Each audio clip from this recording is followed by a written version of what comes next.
5월의 어느 날 바다는 잔잔했다. 구름 한 점 없는 하늘을 비추는 거울처럼 매끄러웠다. 해안가 레스토랑 블루 코브는 온통 하얀 꽃과 새튼 리본으로 뒤덮여 있었다.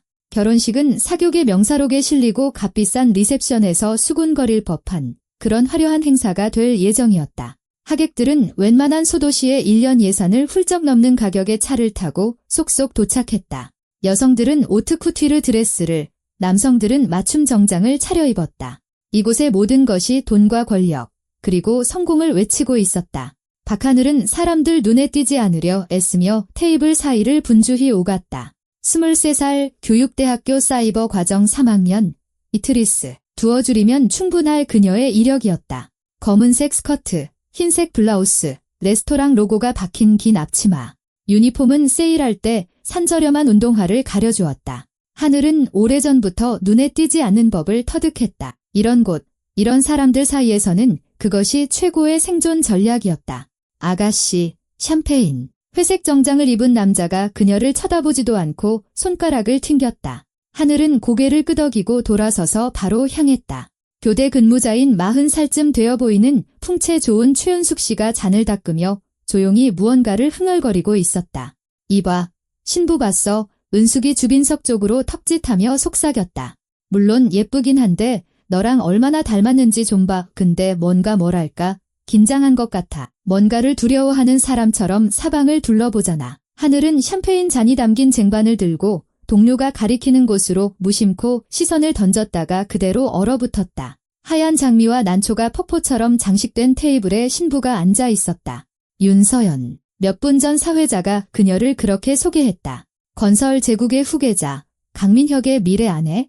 드레스는 화려했다. 레이스, 진주, 긴 트레인. 하지만 하늘의 시선을 사로잡은 것은 드레스가 아니었다. 얼굴. 그 얼굴은 바로 자신의 얼굴이었다. 하늘은 쟁반을 쥔 손가락이 차가워지는 것을 느꼈다. 똑같은 얼굴형, 똑같은 광대뼈, 똑같은 눈매, 심지어 머리색까지 같았다. 꿀빛이 감도는 어두운 갈색 머리, 입술, 코, 눈썹선 모든 것이 소름 끼치도록 똑같았다. 하늘이 간신히 알아차린 유일한 차이점은 신부의 뺨에 있는 점이었다. 그 사랑스러운 검은 점은 그녀의 미모를 해치기는커녕 오히려 매력을 더해주었다.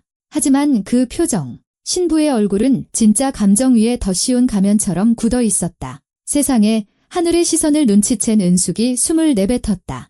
이거 완전 너한테 웨딩드레스만 입혀놓은 것 같네. 쌍둥이 아니야.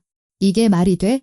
하늘은 억지로 웃어보려 했지만 미소는 어색하게 일그러졌다. 마치 방금이라도 떨어질 듯한 벼랑 끝에 서 있는 것처럼 설명할 수 없는 불안감이 속에서 차올랐다. 그녀는 시선을 돌려 서둘러 샴페인이 있는 테이블로 향했지만 이미 늦었다. 신부도 그녀를 발견한 것이었다. 두 사람의 시선이 마주쳤고 순간 시간이 멈췄다. 서연의 눈에는 충격과 비슷한 무언가가 스쳤고 그 다음엔 두려움, 그리고 이내 계산적인 빛이 떠올랐다.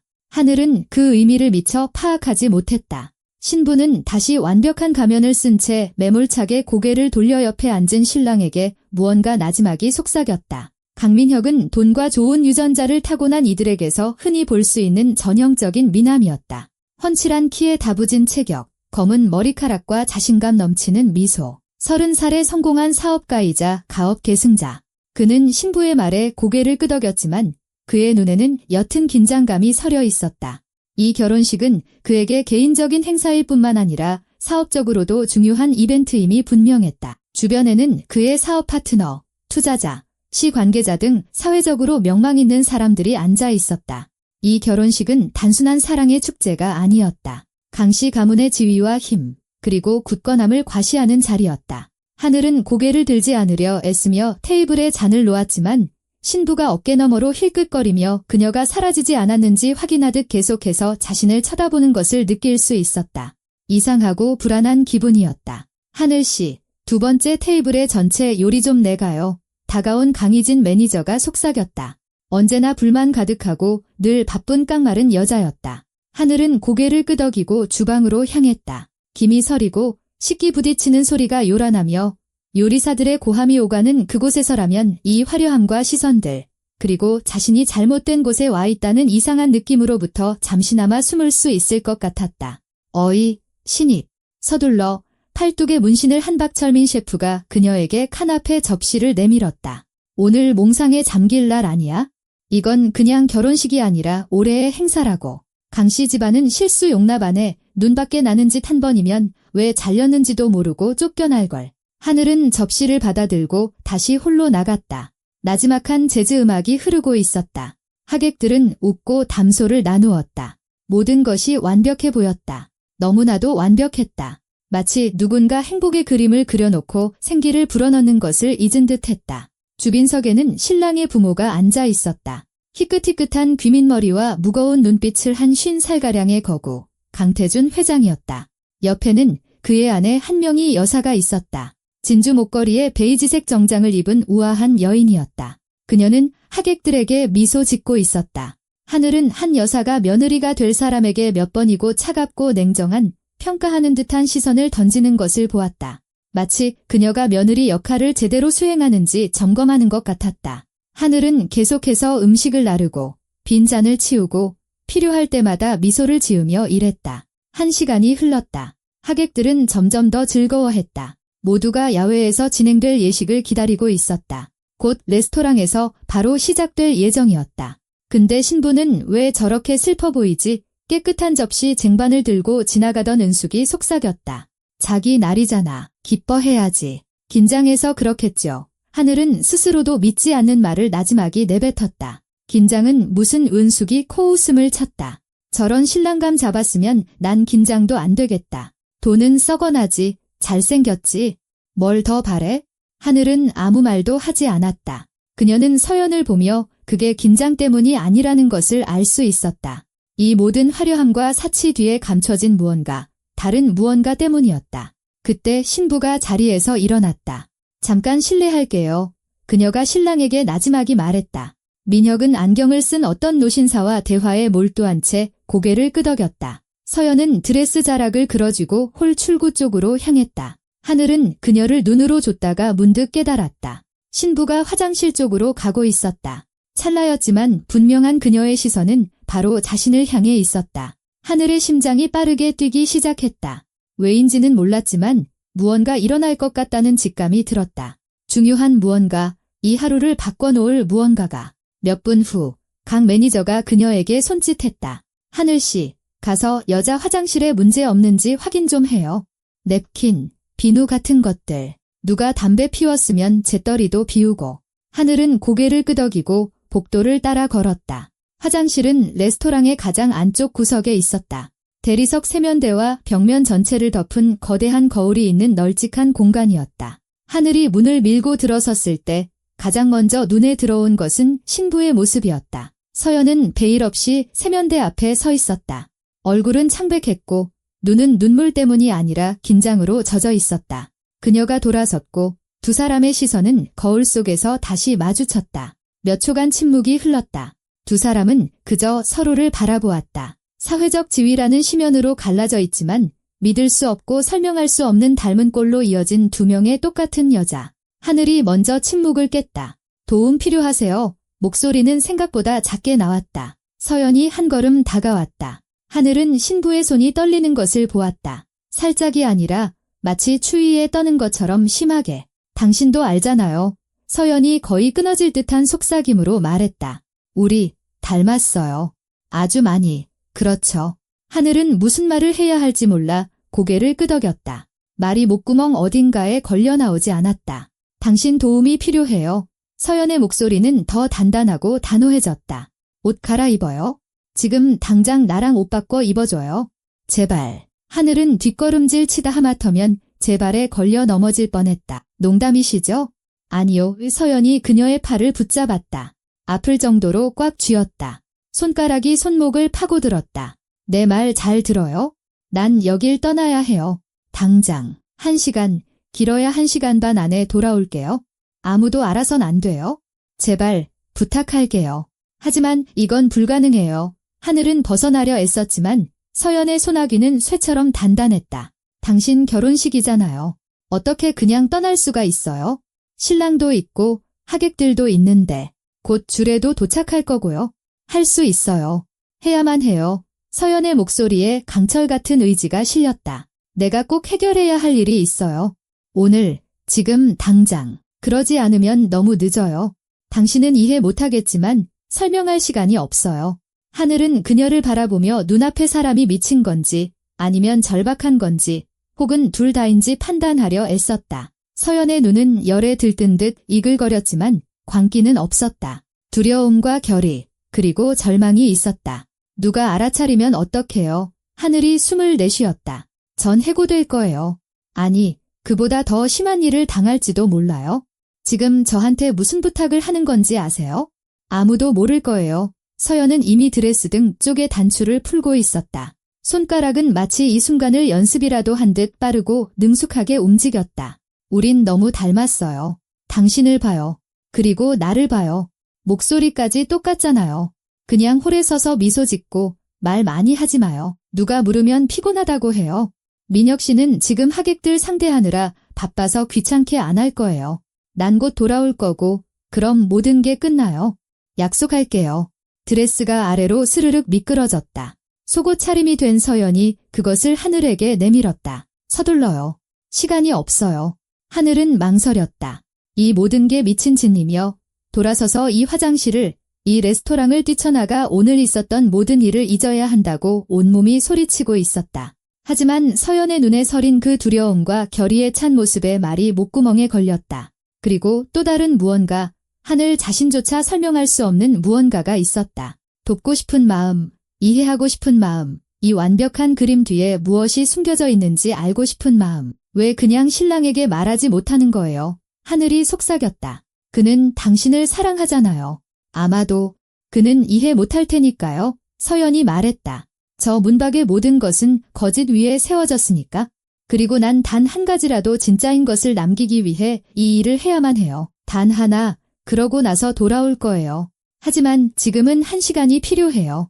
딱 1시간. 하늘은 무슨 말인지 이해할 수 없었지만 눈앞의 여자가 벼랑 끝에 서 있다는 것은 알 수 있었다. 한순간만 더 있으면 그녀는 무너지거나 부서져 버릴 것이다. 그리고 하늘은 자신이 거절할 수 없다는 것을, 그녀를 이대로 혼자 둘 수 없다는 것을 깨달았다. 알았어요.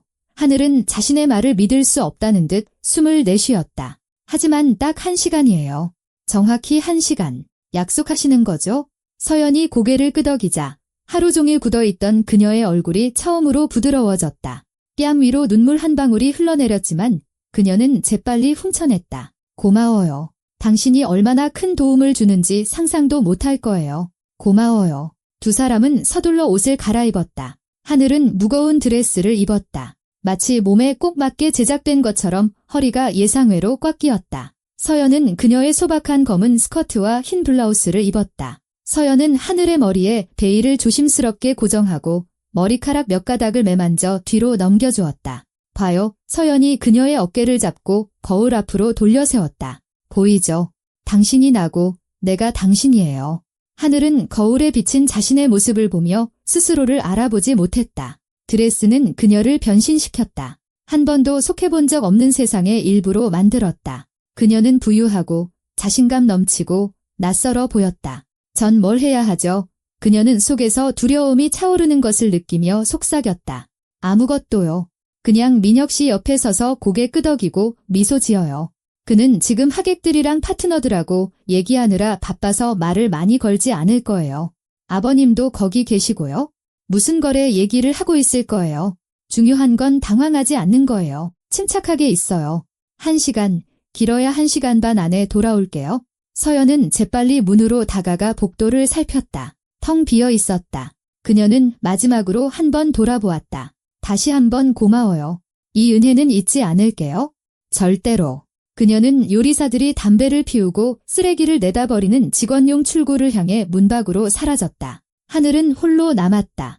거대한 거울 속에는 하얀 드레스를 입고 베일을 쓴 타인의 삶을 어깨에 짊어진 낯선 여자가 그녀를 바라보고 있었다. 심장이 공포로 미친 듯이 뛰었다. 그녀는 심호흡을 하며 마음을 진정시키려 애쓴 뒤 복도로 나섰다. 앞에는 신부를 기다리는 사람들로 가득 찬 홀이 있었다. 하늘은 첫걸음을 내디뎠다. 하늘은 홀 입구에 멈춰섰다. 드레스가 무겁게 아래로 끌어당기는 것을 느꼈다. 트레이는 바닥에 끌렸고 베일은 어깨를 간지렸다. 그녀는 심호흡하며 손의 떨림을 진정시키려 애쓴 뒤 문턱을 넘었다. 처음 몇 초간은 아무도 그녀에게 신경 쓰지 않았다. 하객들은 계속해서 담소를 나누고 웃었으며 잔부딪히는 소리가 울렸다. 조용한 재즈 선율이 흐르고 있었다. 하지만 이내 누군가 고개를 돌렸다. 그리고 또 한 명, 또 한 명. 아, 우리 신부님이 돌아오셨군요. 40살쯤 되어 보이는 자줏빛 재킷의 사회자가 큰 소리로 외쳤다.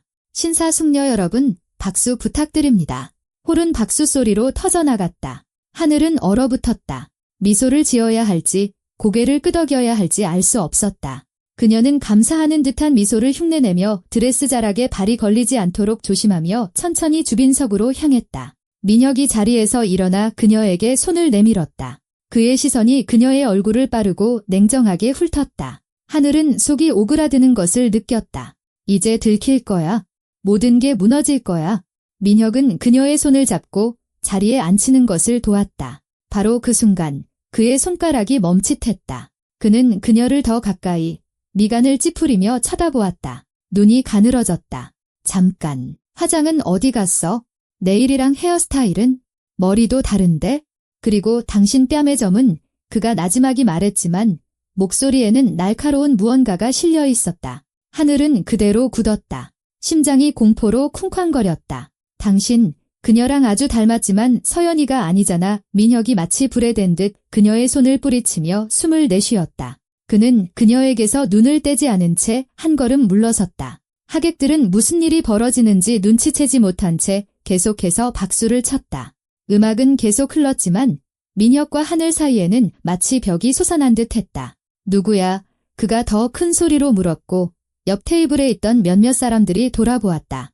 하늘은 입을 열었지만 한마디도 할 수 없었다. 공포에 목이 메었다. 그녀는 일어서려 했지만 다리에 힘이 들어가지 않았다. 민혁아, 무슨 일이니? 한 명의 여사가 자리에서 일어나 다가왔다. 그녀는 하늘을 한 번, 그리고 아들을 한 번 쳐다보았다. 무슨 소리를 하는 거니? 어머니, 이 사람 서연이 아니에요. 민혁이 하늘의 어깨를 잡아 빗쪽으로 돌려 세웠다. 자세히 보세요. 서연이가 아니라고요.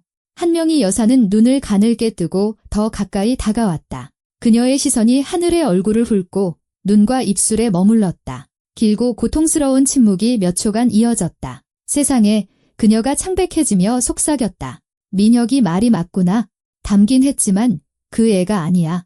넌 대체 누구니?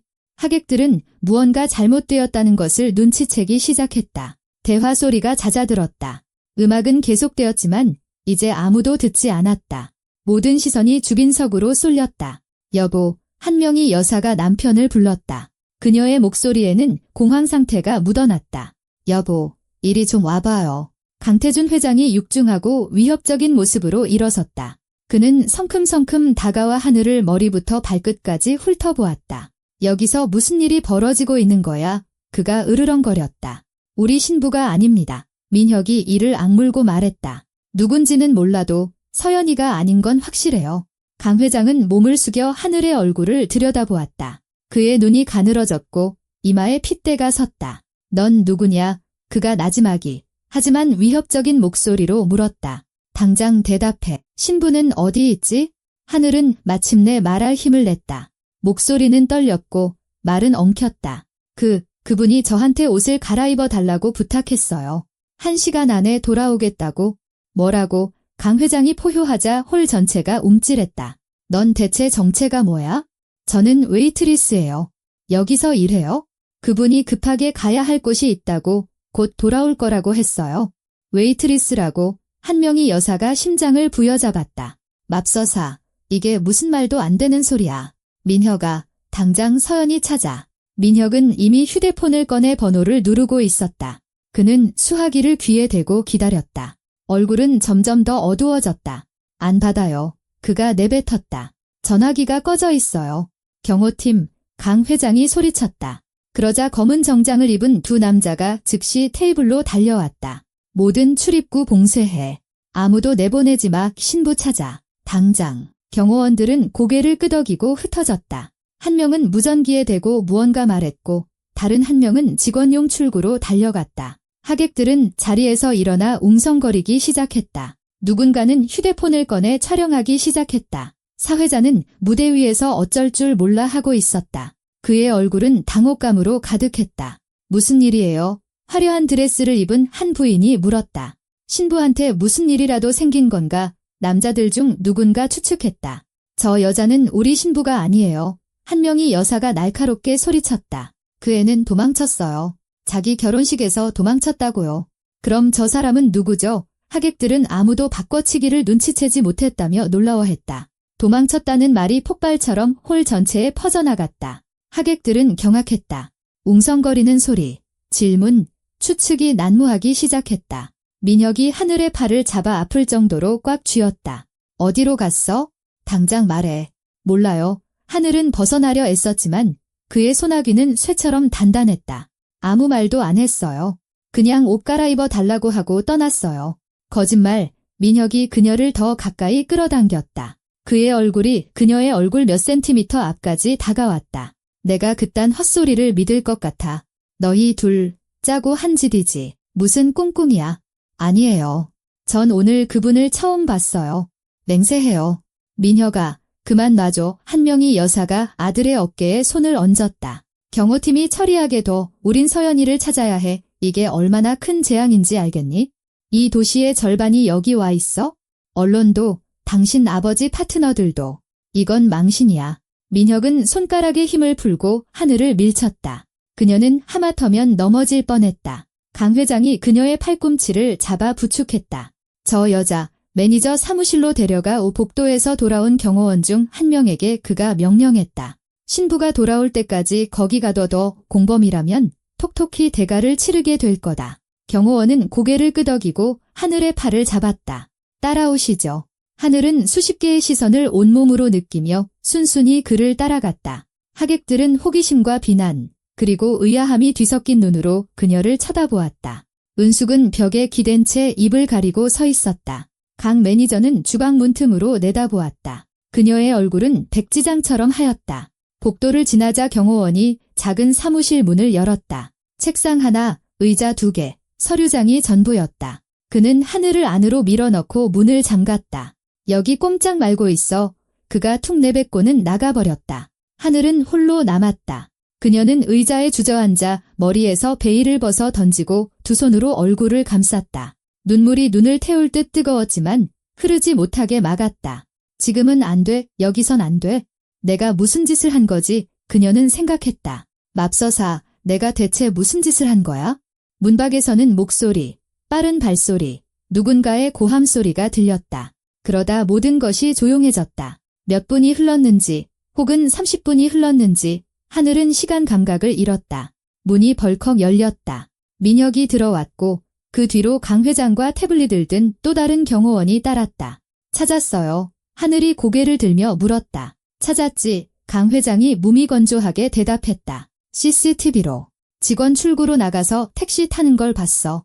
경호원이 태블릿을 돌려 녹화 영상을 보여주었다. 하늘은 화면을 보았다. 검은 스커트와 흰 블라우스를 입은 여자가 건물을 나와 정문으로 향한다. 정문에서 한 여자가 그녀를 맞이한다. 머리에 희끗희끗한 머리카락이 섞인 소박한 원피스 차림의 중년 여성이었다. 두 사람은 오랫동안 굳게 껴안는다. 그리고 택시를 타고 떠난다. 저 여자는 누구지? 민혁이 녹화 영상을 보며 물었다. 강 회장은 말이 없었다. 그의 얼굴은 돌처럼 굳어 있었다. 그는 화면을 응시했고 그의 눈빛에 무언가 변화가 일었다. 이해, 그리고 분노가 떠올랐다. 황순자야. 그가 마침내 입을 열었다. 서연이가 잘한 보육원 선생님. 민혁이 아버지에게 획 돌아섰다. 맞아요. 그 사람이네요. 우리가 그 사실을 모두에게 숨기려 했잖아요. 그 애가 괜찮은 집안 출신이고 부모님은 사고로 돌아가셨으며 이모 손에 자랐다는 전설을 만들어냈죠. 전부 거짓말이었어요. 그녀는 고아예요.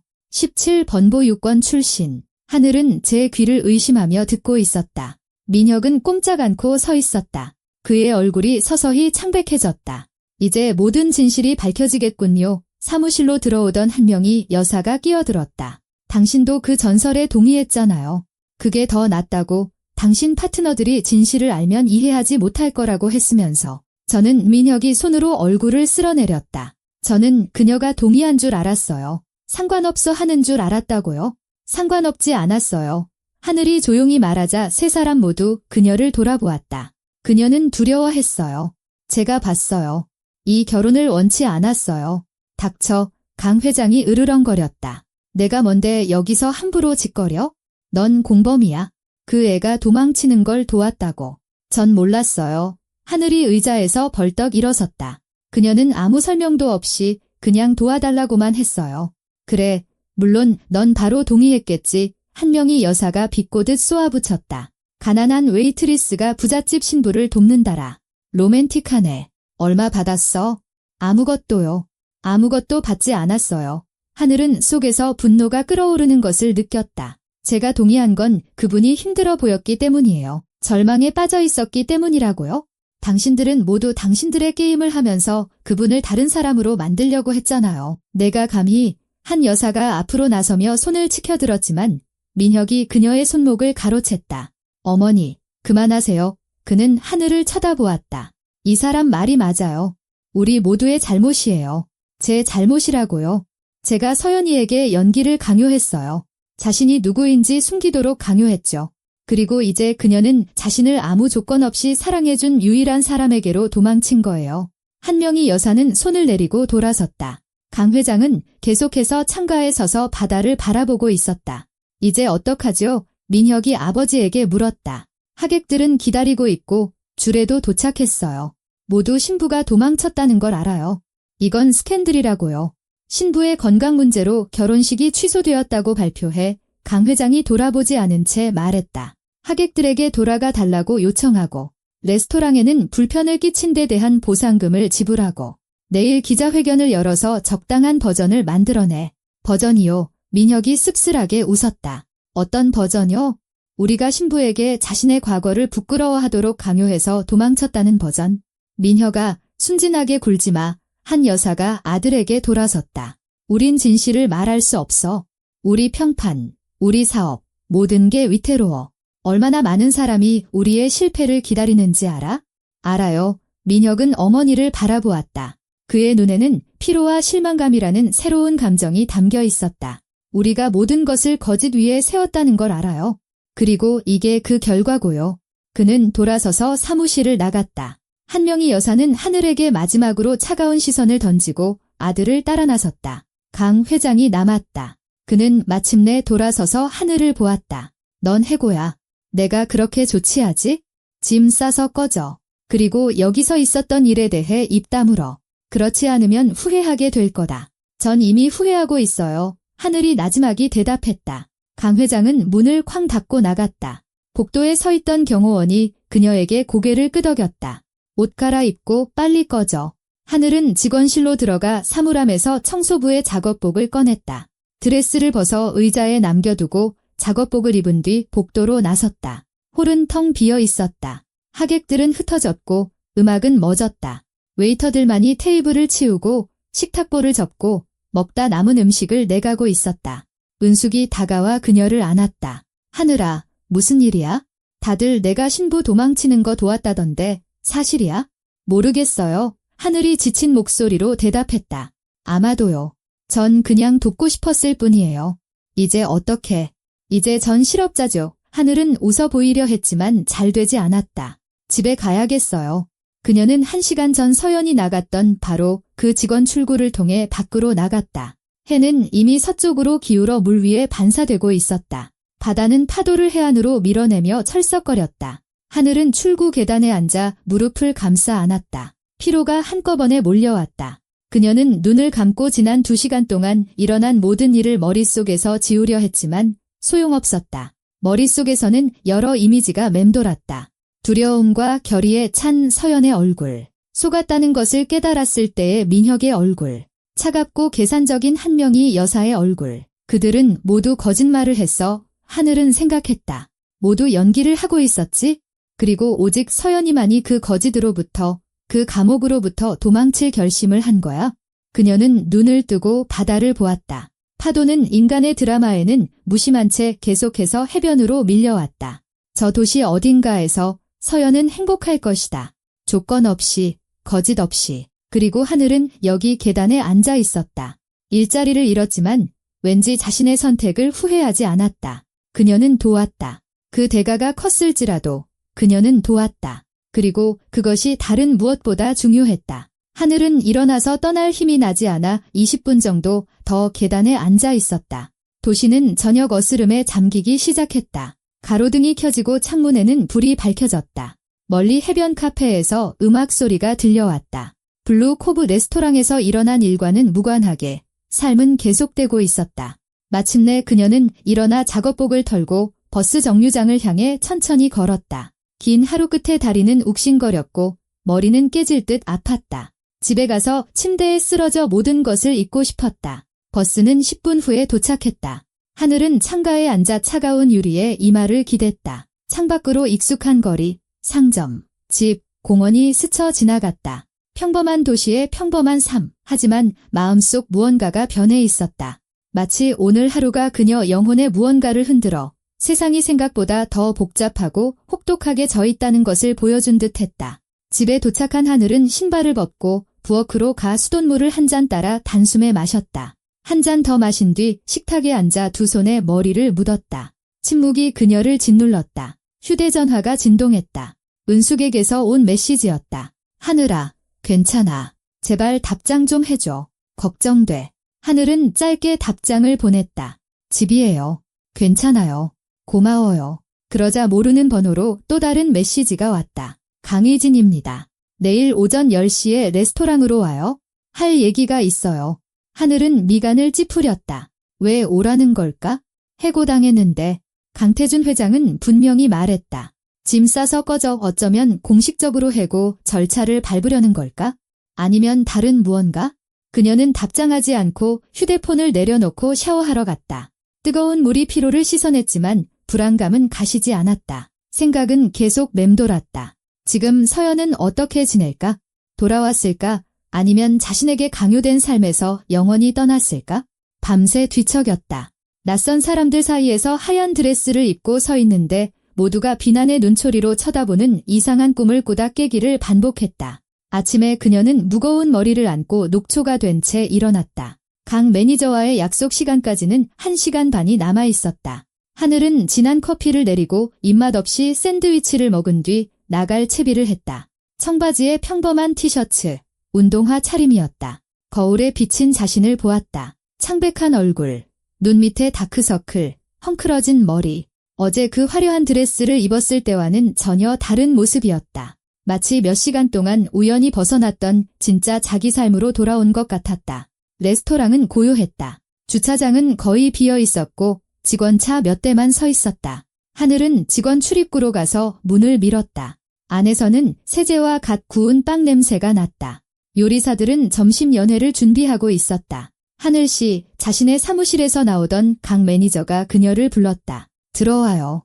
하늘은 뒤따라 들어가 문을 닫았다. 강 매니저는 책상에 앉아 하늘에게 맞은편에 앉으라는 손짓을 했다.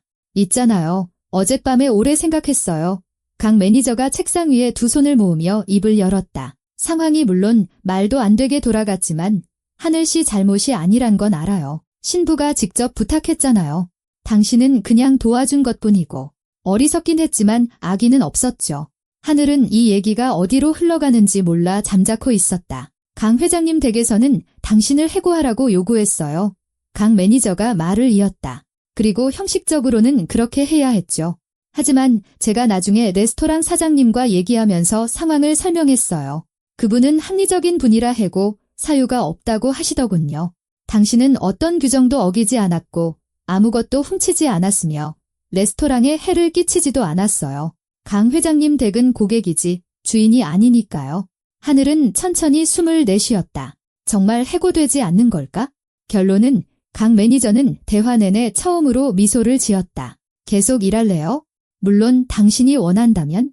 일자리는 있고 스케줄도 그대로예요. 당신 학생이라 돈도 필요할 테고. 그러니 결정해요. 저는 하늘이 미소 지었다. 계속 일할래요? 감사합니다. 천만에요.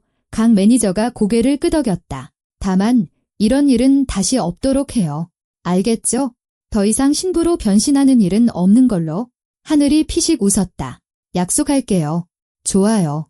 그럼 오늘은 쉬어요. 푹 쉬고. 내일 저녁 근무부터 나와요. 알겠죠? 네, 알겠습니다. 하늘은 안도감을 느끼며 사무실을 나섰다. 이 이야기에도 좋은 점이 있긴 하구나. 일자리는 지켰다. 돈도 벌 수 있다. 계속 공부하고 살아가고 미래를 계획할 수 있다. 그녀는 홀을 가로지르며 어제 주빈석이 있던 자리를 쳐다보았다. 이제 그곳에는 깨끗한 식탁보가 깔린 평범한 테이블들이 놓여 있었다. 어제의 스캔들 흔적은 어디에도 없었다. 마치 아무 일도 없었던 것처럼. 하지만 일은 있었다. 하늘은 밖으로 나와 해변 산책로로 향했다. 햇살은 눈부셨고 바다는 그 빛 아래 반짝였다. 그녀는 벤치에 앉아 휴대폰을 꺼냈다. 새로운 메시지는 없었다. 강 매니저에게서도, 은숙에게서도, 그 누구에게서도. 뭘 기대한 걸까? 서연에게서 온 메시지? 그건 이상한 일일 것이다. 그들은 서로 거의 알지도 못하고 화장실에서 몇 분 함께 보내며 몇 마디 나눈 게 전부였다. 하지만 왠지 하늘은 그녀를 생각하고 있었다. 그녀가 지금 어떤지, 무슨 일이 있는지, 민혁에게 돌아갔는지 아니면 그 보육원 선생님과 함께 남았는지 궁금했다. 일주일이 지났고 하늘은 다시 일터로 복귀했다. 모든 것이 평소대로 흘러갔다. 연회, 결혼식, 기념일, 손님들은 오고 갔다. 그녀는 음식을 나르고 미소 짓고 팁을 받았다. 평범한 웨이트리스의 평범한 삶. 하지만 가끔 홀이 조용할 때면 하늘은 창가로 다가가 바다를 바라보며 그날을, 그 하얀 드레스를, 신부의 눈에 서렸던 두려움과 결의를 떠올렸다. 은숙이 언젠가 물었다. 듣자 하니 강씨 집안이 아직도 신부를 못 찾았다고. 물에 빠진 듯 사라졌다고. 결혼식은 아예 취소됐다는 소문도 돌고 민혁 씨는 무슨 학회 참석한다고 해외로 나갔다는데 사실은 망신살 피해서 도망친 거라더라. 어떻게 알아요? 하늘이 물었다. 온 동네가 그 얘기로 떠들썩해. 스캔들이 엄청났잖아. 언론에서는 신부가 도망친 게 신랑이 바람 피워서라거나 다른 남자랑 사랑에 빠져서라고 난리야. 추측은 많은데 진실은 아무도 모르지. 진실은 너만 알잖아. 은숙이 그녀를 바라보았다. 하지만 넌 입 다물고 있고 잘하는 거야? 우리가 신경 쓸 일 아니니까? 하늘은 고개를 끄덕였다. 은숙 말이 맞았다. 그녀가 상관할 일이 아니었다. 그녀는 이 이야기에서 작고 우연한 역할을 했을 뿐이다. 그리고 이제 삶은 계속되었다. 또 일주일이 지난 토요일 저녁, 하늘이 근무를 마치고 퇴근하려 할 때 강 매니저가 다가왔다. 어떤 부인이 찾아와서 당신을 찾더라. 이걸 남기고 갔어. 강 매니저는 하얀 봉투를 내밀었다. 하늘은 그것을 받아 뒤집어 보았다. 봉투에는 이름도 주소도 없었다. 그냥 봉인된 깨끗한 하얀 봉투였다. 누구요? 하늘이 물었다. 몰라. 50살쯤 되어 보이던데?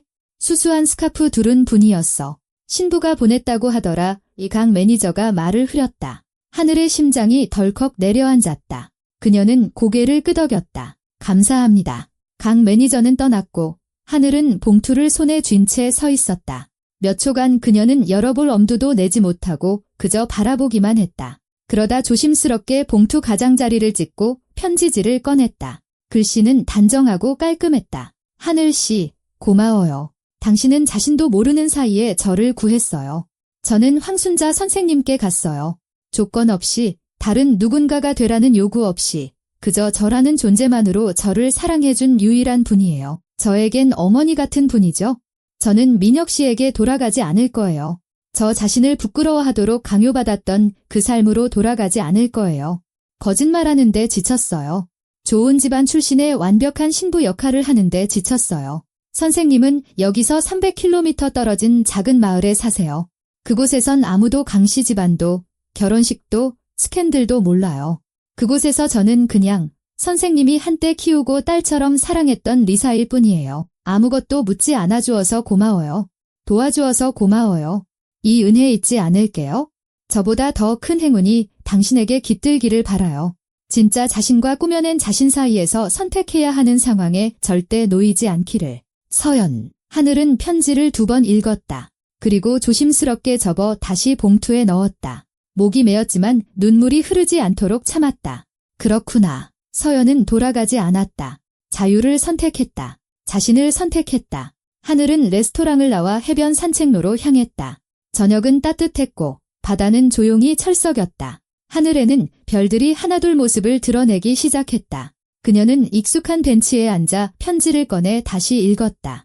저보다 더 큰 행운이 당신에게 깃들기를 바라요. 하늘은 자신의 삶을 생각했다. 웨이트리스 일, 사이버 대학 공부, 변두리의 작은 월세방, 늘 돈이 부족해서 모든 것을 아껴야 하는 현실. 그녀를 입양했던 부모님은 돌아가셨고 이제 그녀에겐 아무도 없었다. 시골에 있던 그분들의 집은 이웃에게 아주 싼 값에 세를 주어 공과금을 내고 텃밭이나 돌보게 했다. 큰 돈은 벌 수 없었다. 하지만 그녀는 자기 자신이었다. 진짜였다. 아무도 그녀에게 다른 사람인 척하라고 강요하지 않았다. 아무도 그녀의 과거, 그녀의 출신을 숨기라고 요구하지 않았다.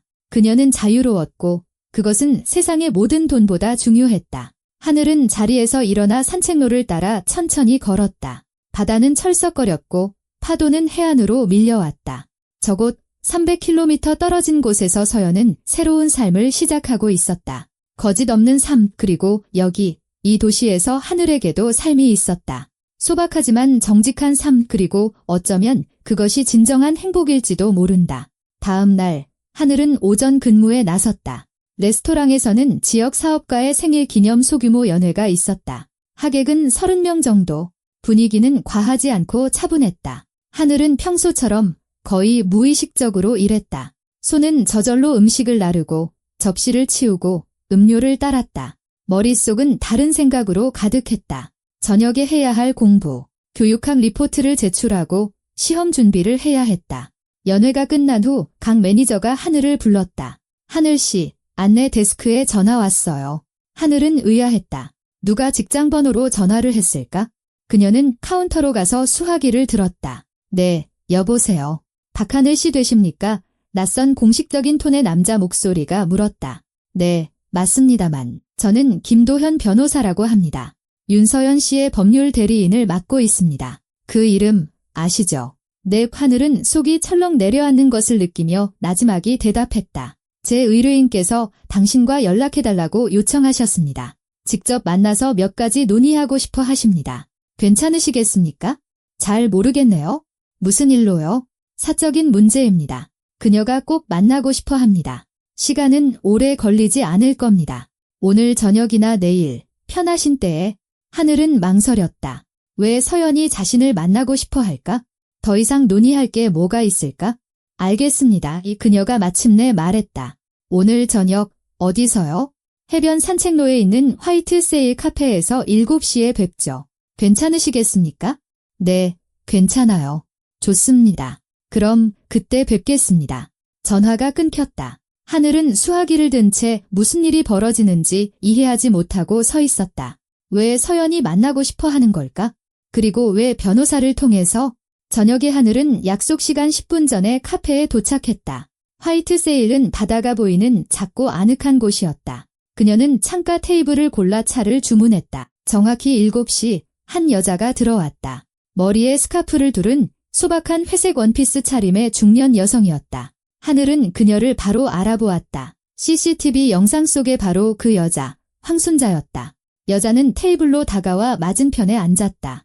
안녕하세요. 하늘씨, 저는 황순자라고 합니다. 서연이가 올 수 없어서 대신 이걸 좀 전해달라고 부탁했어요.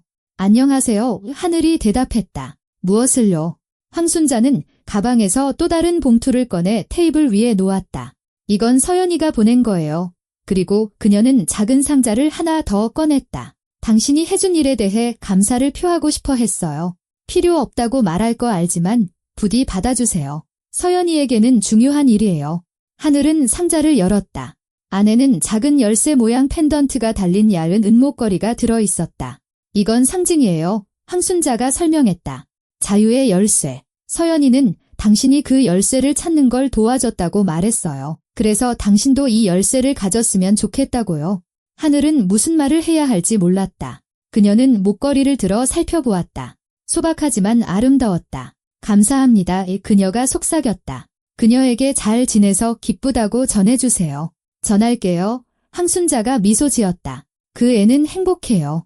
오랜만에 진심으로 행복해하고 있어요. 동네 학교에 취직해서 저를 도와 집안일도 하고요. 평범한 삶을 살고 있는데 그걸 아주 좋아해요. 두 사람은 잠시 더 이야기를 나눈 뒤 황순자는 작별 인사를 하고 떠났다. 하늘은 상자와 편지를 들고 홀로 남았다. 그녀는 봉투를 열었다. 안에는 단 몇 줄의 글이 적혀 있었다. 하늘 씨, 우리에 대해, 우리가 왜 이렇게 닮았는지에 대해 생각해봤어요. 그리고 깨달았어요. 어쩌면 이건 운명일지도 모른다고. 어쩌면 저는 당신을 만나 제 자신을 객관적으로 보고 제가 두려워하지 않았다면 어떤 사람이 될 수 있었을지 보았어야 했는지도 몰라요. 당신은 정직하게 살고 있고 그건 정말 멋진 일이에요. 모든 것에 감사해요. 서연. 하늘은 편지를 접어 가방에 넣고 목걸이를 목에 걸었다. 열쇠 펜던트가 가슴에 가볍고 따뜻하게 닿았다. 그녀는 카페를 나와 해변 산책로를 걸었다. 저녁은 고요했고 바다는 잔잔했다. 삶은 계속되었고 하늘은 자신의 자유의 열쇠를 손에 쥔 채 미래를 향해 나아가고 있었다. 하늘이 서연에게서 편지와 목걸이를 받은 지 한 달이 지났다. 삶은 익숙한 궤도로 돌아왔다. 1. 공부, 가끔 만나는 대학 친구들. 목에 걸린 은빛 열쇠는 그녀의 일부가 되었다. 그녀는 거의 빼지 않았다. 때로 피곤하거나 의심이 들 때면 하늘은 펜던트를 손가락으로 만지작거렸고 그것은 그녀를 낯선 여자와 엮어준 그 이상한 이야기를 떠올리게 했다. 블루 코브 레스토랑은 평소처럼 운영되었다. 연회, 결혼식, 기업 행사, 강씨 집안의 이름은 더 이상 언급되지 않았다. 그 가족은 마치 도시의 사교계에서 사라진 듯 했다. 강태준 회장은 다른 지역의 프로젝트에 집중하고 있다고들 했다. 민혁은 해외에서 돌아오지 않았다. 적어도 도시의 소문은 그랬다. 어느 평일, 하늘이 저녁 근무를 준비하고 있을 때 강 매니저가 다시 그녀를 불렀다. 하늘 씨, 오늘 저녁에 작은 연회가 있어요. 관리자가 서류를 훑어보며 말했다. 환갑잔치예요. 40명 정도. 특별한 건 없어요. 평소 하던 일이죠. 그런데 흥미로운 게 있어요. 그녀가 하늘을 쳐다보았다. 손님 중 한 분이 오늘 당신이 근무하는지 특별히 물어봤어요. 누구요? 하늘이 놀라 물었다. 몰라요. 어떤 남자가 전화했는데 이름은 밝히지 않았어요. 그냥 거기 박하늘이라는 웨이트리스가 일하죠. 오랜 지인이 인사하고 싶어 한다고 전해주세요라고만 했어요. 이상하죠? 하늘은 미간을 찌푸렸다. 오랜 지인이라니. 그녀의 친구들은 그녀처럼 장학금으로 근근히 살아가는 학생들이었다. 혹시 착각한 거 아닐까요? 그녀가 추측했다. 그럴 수도 있죠. 강 매니저가 어깨를 으쓱했다. 어쨌든 긴장하고 있어요. 무슨 일이 있을지 모르니까. 연회는 저녁 7시에 시작되었다. 중년의 점잖은 남녀 하객들이 점차 도착했다. 비싸지만 과시적이지 않은 옷차림이었다. 환갑을 맞은 주인공은 희끗희끗한 머리에 인자한 얼굴, 호탕한 웃음소리를 가진 60대 남성이었다. 분위기는 따뜻하고 가족적이었다. 하늘은 전체 요리를 나르며 손님들에게 미소 지었다. 모든 것이 평온하게 진행되었지만 그녀는 누군가 자신을 지켜보고 있다는 것을 느꼈다. 몇 번이고 낯선 시선을 느꼈지만 돌아보면 모두 대화에 열중하고 있었다. 9시가 가까워질 무렵 건배사와 식사로 손님들이 한껏 편안해졌을 때 50대쯤 되어 보이는 한 남자가 그녀에게 다가왔다. 키가 크고 단정한 검은 정장에 깔끔하게 다듬은 턱수염을 기른 남자였다. 실례합니다. 그가 정중하게 말을 걸었다. 박하늘 씨 맞으십니까? 네, 하늘이 조심스럽게 대답했다. 저는 최진우라고 합니다. 보유권을 돕는 변호사입니다. 그가 명함을 내밀었다. 잠깐 이야기 좀 나눌 수 있을까요? 몇 분이면 됩니다. 아주 중요한 문제입니다. 지금요. 하늘은 당황했다. 전 일하는 중인데요. 이해합니다만 정말 급한 일입니다. 동료분들께 방해되지 않도록 저쪽으로 자리를 옮기시죠. 하늘은 은숙과 눈을 마주쳤다. 은숙은 가봐. 내가 맡을게라는 듯 고개를 끄덕였다. 두 사람은 조용한 홀 구석으로 자리를 옮겼다. 무슨 얘기를 하고 싶으신데요? 하늘이 여전히 경계하며 물었다. 최진우는 재킷 안주머니에서 서류를 꺼내 펼쳤다. 한 달 전 윤서연 씨께서 저를 찾아오셨습니다. 그 이름 아시죠? 하늘의 심장이 덜컥 내려앉았다. 네, 알아요. 그녀는 제게 한 가지 조사를 의뢰했습니다. 정확히는 유전자 검사입니다. 이 변호사는 하늘을 유심히 쳐다보며 잠시 말을 멈췄다. 사실 윤서연 씨는 평생 자신의 친척을 찾아왔습니다. 그녀는 목포시의 한 산부인과에서 태어났습니다. 어머니는 출산 중 돌아가셨고 아버지는 누군지 모릅니다. 황순자 선생님, 제 오랜 지인이죠. 그분이 보육원에서 그녀를 키웠습니다. 하지만 서연 씨는 항상 어딘가에 형제나 자매, 가족이 있는지 알고 싶어 했습니다. 하늘은 이 모든 이야기가 어디로 향하는지 이해하지 못한 채 듣고 있었다. 그녀가 그 결혼식에서 당신을 봤을 때 변호사가 말을 이었다. 그 닮은 모습에 충격을 받았습니다. 단순히 외모만이 아니었어요. 쌍둥이처럼 닮았죠. 결혼식에서 도망친 후에도 그 생각을 떨칠 수가 없어서 제게 당신을 찾아 DNA 검사를 제안해달라고 부탁한 겁니다. 하늘은 그대로 굳었다. 남자의 말은 마치 영화 속 대사처럼 비현실적으로 들렸다. DNA 검사요? 왜요? 당신들이 친척인지, 예를 들어 자매인지 확인하기 위해서입니다. 최진우는 차분하고 사무적으로 말했다. 이상하게 들릴 거라는 거 압니다만 놀라운 우연도 있는 법이죠. 서연 씨는 진실을 알고 싶어 합니다. 하지만 저는 하늘은 생각을 정리하려 애썼다. 저도 보육원 출신이에요. 태어난 지 며칠 만에 산부인과에 버려졌어요. 부모님에 대한 정보는 전혀 없고요. 입양 가정에서 자랐지만 제가 16살 때 돌아가셨어요. 그 후로는 혼자였어요. 변호사가 고개를 끄덕였다. 바로 그렇기 때문에 의미가 있는 겁니다. 두 분 다 보육원 출신이고 부모님에 대한 정보가 없으며 믿을 수 없을 정도로 닮았어요. 우연일 수도 있지만 아닐 수도 있습니다. 하늘은 침묵했다. 자매, 그녀와 서연이 미친 소리 같았지만 동시에 왜 안 되겠어 하는 생각도 들었다. 그들의 닮은 모습은 정말 놀라웠다. 신랑조차 바로 알아채지 못했으니까? 제가 뭘 해야 하죠? 그녀가 마침내 물었다. 그냥 DNA 샘플을 제출하시면 됩니다. 아프지도 않고 금방 끝납니다. 뺨 안쪽을 면봉으로 긁어내는 겁니다. 내일이라도 당신이 편한 시간에 준비해 드릴 수 있습니다. 결과는 일주일 후에 나옵니다. 만약 우리가 정말 친척으로 밝혀지면요? 그럼 두 분 다 진실을 알게 되는 거죠. 최진우는 서류를 다시 주머니에 넣었다. 서연 씨는 당신에게 어떤 의무도 기대하지 않습니다. 그저 알고 싶어 할 뿐입니다. 그리고 제 생각에 당신 역시 알 권리가 있습니다. 하늘은 천천히 고개를 끄덕였다. 좋아요. 동의할게요. 내일 오후에 시간이 비어요. 훌륭합니다. 그가 주소가 적힌 또 다른 명함을 건넸다. 내일 오후 2시에 여기로 오세요. 의료센터입니다. 모든 것은 공식적이고 비밀리에 진행됩니다. 동의해 주셔서 감사합니다. 그는 그녀와 악수를 하고 하객들에게 돌아갔다. 하늘은 명함을 손에 쥔 채 서 있었다. 머리가 어지러웠다. 유전자 검사, 자매일 가능성, 과거에 대한 진실. 은숙이 다가와 그녀의 눈을 들여다보았다. 괜찮아. 그 사람 뭐래? 별거 아니에요. 하늘은 명함을 주머니에 숨기며 거짓말했다. 그냥 서비스 관련해서 물어보시더라고요. 지금은 이 얘기를 할 수 없었다. 먼저 스스로 모든 것을 정리해야 했다. 다음 날 하늘은 정확히 2시에 의료센터에 도착했다. 흰 가운을 입은 젊은 여성이 그녀를 맞아 진료실로 안내했다. 절차는 5분도 채 걸리지 않았다. 면봉으로 뺨 안쪽을 긁어 샘플을 시험관에 넣고 밀봉했다. 결과는 7영업일 후에 나옵니다. 검사원이 알렸다. 하늘은 고개를 끄덕이고 밖으로 나왔다. 햇살은 눈부셨다. 도시는 평소와 다름없이 돌아가고 있었지만 그녀의 내면은 온통 뒤집히고 있었다. 일주일의 기다림, 진실을 알게 될 때까지 7일. 그 7일은 고통스러울 정도로 길었다. 하늘은 일하고 공부하고 평범한 일들을 하려 애썼지만 생각은 계속해서 한 가지로 돌아왔다. 만약 정말 자매라면 무엇이 달라질까? 마침내 그녀에게도 가족이 생기는 걸까? 비록 이렇게 이상한 방식으로라도 그녀는 서연에게 자신의 어린 시절, 입양 부모님이 최선을 다해 모든 것을 주려 했던 이야기, 그들이 죽은 후 혼자가 되었던 이야기, 일과 공부를 병행하며 돈이 늘 부족했던 이야기를 하는 상상을 했다. 그리고 서연에 대해 생각했다. 다른 누군가로 변하길 강요당했던 여자, 자기 자신으로 남기 위해 도망친 여자. 만약 그들이 자매라면 둘 다 비슷한 시련을 겪은 것이다.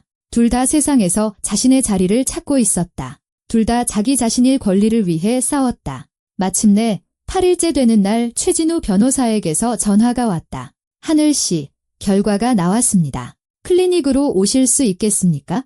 저도 그곳에 가 있겠습니다. 가겠습니다. 하늘은 속이 긴장으로 오그라드는 것을 느끼며 말했다. 몇 시예요? 오후 5시입니다. 하늘은 은숙에게 부탁해 근무를 일찍 마치고 옷을 갈아입고 몸단장을 한 뒤 클리닉으로 향했다. 최진우 변호사가 그녀를 맞이했다. 그녀는 봉투를 건네받았다. 두 사람은 밖으로 나와 근처 벤치에 앉았다. 앉으세요. 하늘 씨, 그가 제안했다. 봉투를 열어보세요. 하늘은 봉투에서 눈을 떼지 못한 채 앉았다. 떨리는 손으로 봉투를 찢고 도장과 서명이 찍힌 몇 장의 종이를 꺼내 남자를 쳐다보았다. 설명해주세요. 그녀는 자신을 믿지 못하고 떨리는 목소리로 부탁했다.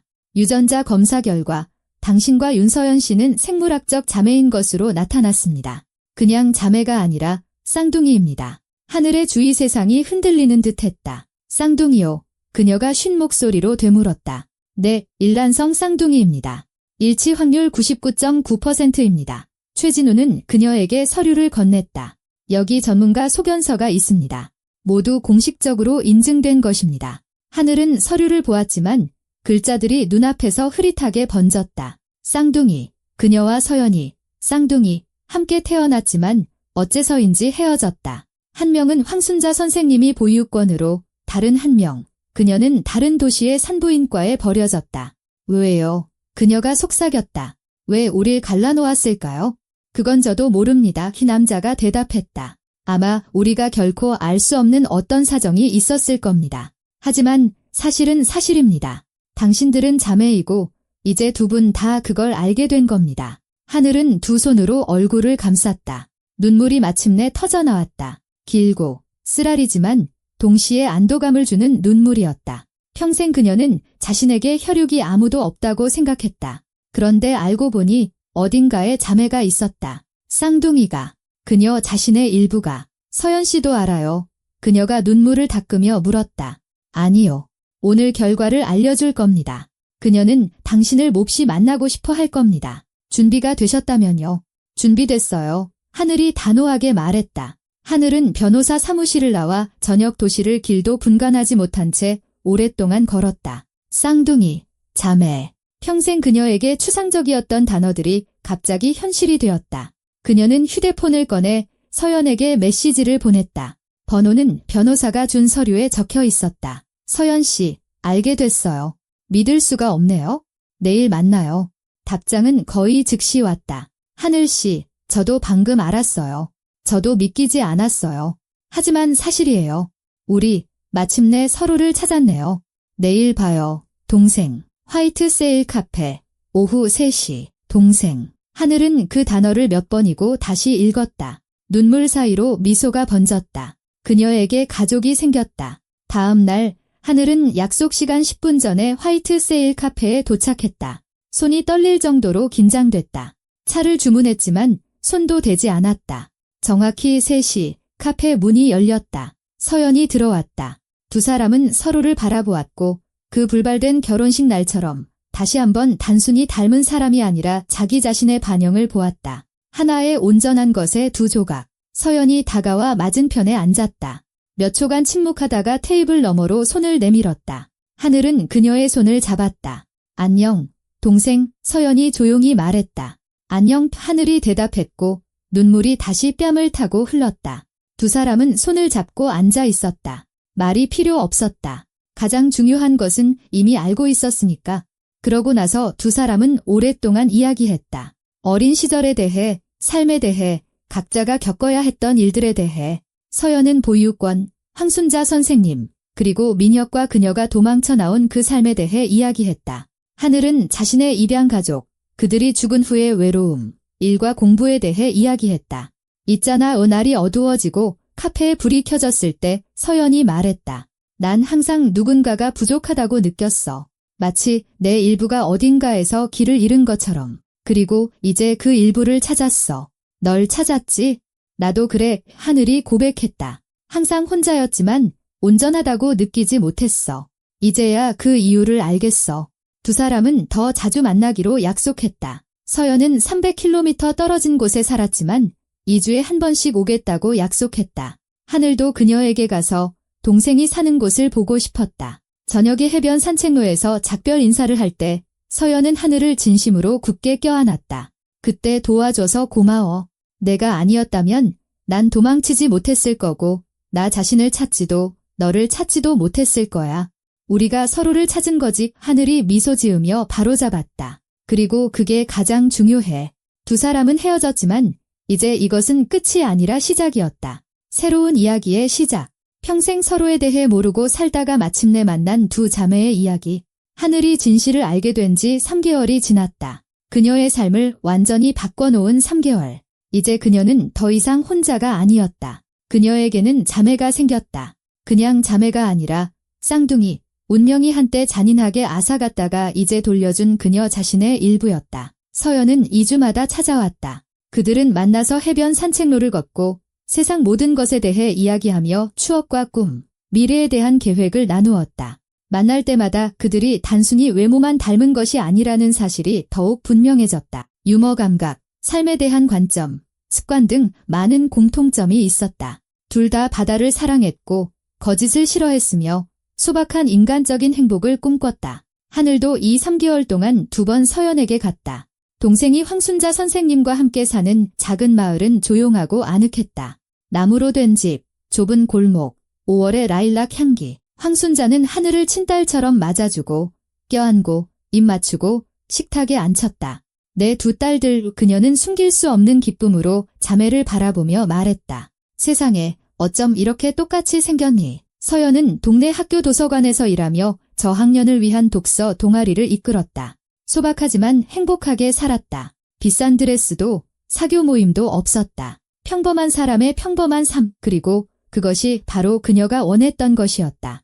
있잖아, 어느 날 그들이 황순자의 집 툇마루에 앉아 산딸기 잼을 곁들인 차를 마실 때 서연이 고백했다. 난 단 한순간도 후회한 적 없어. 부와 지위, 그 모든 화려한 삶을 잃었지만 나 자신과 너를 얻었잖아. 그게 무엇보다 소중해. 하늘은 고개를 끄덕였다. 그녀는 누구보다 동생을 잘 이해했다. 그녀 자신도 평생 부와 사치에 대한 환상 없이 살아왔다. 웨이트리스로 일하고 사이버 대학에 다니고 작은 아파트를 빌려 살았지만 자유로웠다. 자기 자신이었다. 도시로 돌아갈 생각은 안 해봤어. 하늘이 물었다. 물론 강씨 집안 말은 아니고 그냥 거기가 기회가 더 많잖아. 일자리도 발전 가능성도. 생각해봤지. 서연이 솔직하게 대답했다. 하지만 여기가 좋다는 걸 깨달았어. 엄마, 황순자 선생님, 내가 필요해. 이제 연세도 있으셔서 도움이 필요하거든. 그리고 학교 일도 마음에 들어. 아이들은 순수하고 진실되잖아. 그들 앞에서는 꾸밀 필요가 없어. 두 사람은 잠시 말을 멈추고 멀리서 우는 닭소리와 마당 자작나무 잎사귀 스치는 소리에 귀를 기울였다. 고요함은 평온하고 마음을 안정시켜 주었다. 너는 서연이 동생에게 돌아섰다. 공부는 어때? 반년 후면 졸업 논문 발표야. 하늘이 고개를 끄덕였다. 고아들의 사회 적응에 대한 논문을 쓰고 있어? 너도 알다시피 나한테 가까운 주제지. 교육자가 되겠구나. 부모 없이 남겨진 아이들과 함께 일하고 싶어. 그들이 삶에서 자신의 자리를 찾도록 돕고 싶어. 하늘은 생각에 잠겼다. 우리 둘 다 이걸 겪었잖아. 혼자인 게 어떤 건지 알지? 어쩌면 우리의 경험이 누군가에게 도움이 될지도 몰라. 서연이 동생의 어깨를 감싸 안았다. 넌 정말 대단해. 진심으로 내가 자랑스러워. 그 말은 세상 누구보다 자신을 잘 이해하는 사람에게서 나온 것이기에 어떤 칭찬보다도 마음을 따뜻하게 했다. 도시에도 변화가 있었다. 도망친 신부 이야기는 점차 잊혔다. 새로운 소문과 스캔들이 생겨났다. 강씨 집안은 사업을 완전히 다른 지역으로 옮겼다. 강태준 회장과 한명희 여사는 더 이상 레스토랑에 나타나지 않았다. 민혁은 소문에 따르면 해외에 그대로 머물고 있었다. 누군가는 그가 이탈리아 여자와 결혼했다고 했고 누군가는 자선 사업에 뛰어들었다고 주장했다. 하늘은 그의 운명에 관심이 없었다. 그건 단지 우연히 자신의 삶과 교차했을 뿐인 타인의 삶이었다. 레스토랑에서의 일은 계속되었다. 강 매니저는 하늘을 여전히 공평하게 대했고 때로는 중요한 연회를 맡기기도 했다. 은숙은 진정한 친구가 되었다. 그들은 근무 후에 자주 만나 영화를 보고 사는 얘기를 나눴다. 어느 초가을 도시가 황금빛 잎사귀와 서늘한 저녁으로 물들었을 때 하늘은 예상치 못한 전화를 받았다. 모르는 번호였다. 여보세요. 그녀가 받았다. 박하늘 씨, 부드럽고 약간 허스키한 여자 목소리가 물었다. 네, 맞습니다. 저는 이선영이라고 합니다. 10일 번보유권 원장이에요. 대학 동료분들이 당신 번호를 알려주셨어요. 고아들의 사회 적응에 대한 졸업 논문을 쓰면서 실습할 곳을 찾고 있다고 들었어요. 하늘은 자세를 바로 했다. 실제로 그녀는 몇몇 보육원에 지원서를 냈지만 아직 답을 받지 못한 상태였다. 네, 맞습니다. 마침 저희에게 보조교사 자리가 났어요. 유급직이고요. 전일 근무지만 학업과 병행 가능합니다. 관심 있으신가요? 네, 아주 관심 많습니다. 하늘이 숨을 내쉬었다. 언제 면접 보러 가면 될까요? 편하시다면 내일이라도요. 오전 10시에 뵙겠습니다. 네, 가겠습니다. 정말 감사합니다. 다음 날 하늘은 11번 보육원에 도착했다. 도시 외곽에 있는 오래된 벽돌 건물로 넓은 마당과 놀이터가 있었다. 이선영 원장은 50대쯤 되어 보이는 여자로 다정하지만 지친 기색이 역력한 눈과 밝은 얼굴을 하고 있었다. 들어오세요. 하늘 씨의 그녀는 하늘을 작은 사무실로 안내했다. 자기소개 좀 해주시겠어요? 왜 고아들과 함께 일하고 싶으신가요? 하늘은 솔직하게 꾸밈없이 이야기했다. 입양 가정에서의 어린 시절, 부모님의 죽음, 외로움과 생존을 위한 투쟁을 겪었던 이야기, 최근에야 찾은 자매 이야기, 그리고 자신과 같은 처지에 놓인 다른 아이들을 돕고 싶은 열망에 대해 이선영 원장은 주의 깊게 들으며 고개를 끄덕였다. 하늘의 이야기가 끝나자 원장은 미소 지었다. 알겠어요. 하늘 씨, 당신이 진심이라는 게 느껴지네요. 그리고 그게 가장 중요해요. 여기에는 3살부터 16살까지 23명의 아이들이 있어요. 각자 자기만의 사연과 상처를 가지고 있죠. 그 아이들에게는 그들의 아픔을 이해해주는 사람이 필요해요. 겉핥기가 아니라 마음속 깊이, 당신은 적임자예요. 월요일부터 출근하세요. 하늘은 미소를 감추지 못했다. 감사합니다. 제가 할 수 있는 모든 것을 다 하겠습니다. 그녀는 웨이트리스 일을 그만두고 보육원에 취직했다. 보육원에서의 일은 힘들면서도 동시에 기뻤다. 아이들은 제각각이었다. 내성적인 아이, 공격적인 아이, 지나치게 집착하는 아이. 하늘은 각자에게 다가가는 법을 배워나갔다. 책을 읽어주고, 보드게임을 하고, 숙제를 도와주고, 그냥 이야기를 나누었다. 특히 그녀는 10살 난 빨간 머리를 닦고 회색 눈을 가진 소희라는 소녀와 친해졌다. 소희는 2년 전 할머니가 돌아가신 후 보육원에 왔다. 부모는 없었다. 어머니는 친권을 박탈당했고 아버지는 누군지 몰랐다. 아이는 조용하고 내성적이었으며 거의 말을 하지 않았다. 하늘은 인내심을 갖고 아이와 함께했다. 압박하지도 억지로 마음을 열게 하지도 않고 그저 곁에 있어 주었다. 그러던 어느 날 소희가 수업이 끝난 후 스스로 그녀에게 다가왔다. 선생님도 보육원에 있었어요? 아니, 하지만 입양 가정에서 자랐어. 그러다 혼자가 됐지?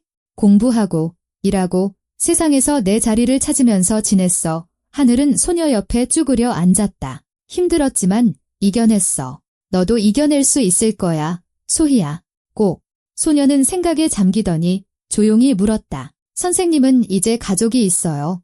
응, 동생을 찾았어. 우리는 쌍둥이야. 평생 서로에 대해 모르고 살다가 우연히 만났어. 동화 같아요. 소희가 속삭였다. 응, 하늘이 미소 지었다. 동화 같지? 그리고 있잖아. 너에게도 너만의 동화가 생길 거야.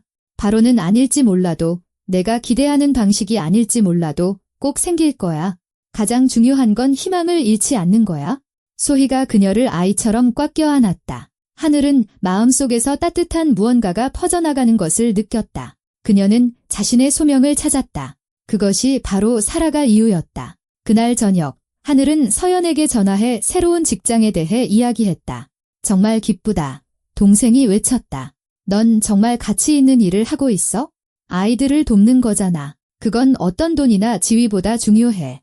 아랏 하늘은 창밖으로 저녁 도시를 바라보았다. 있잖아, 서연아. 너도 가끔 여기 보육원에 와서 아이들한테 이야기해주고 책 읽어주는 거 어떨까 생각해봤어. 너 도서관에서 일하잖아. 잘할 것 같은데? 물론이지. 서연은 한치의 망설임도 없이 대답했다. 그렇게 하자.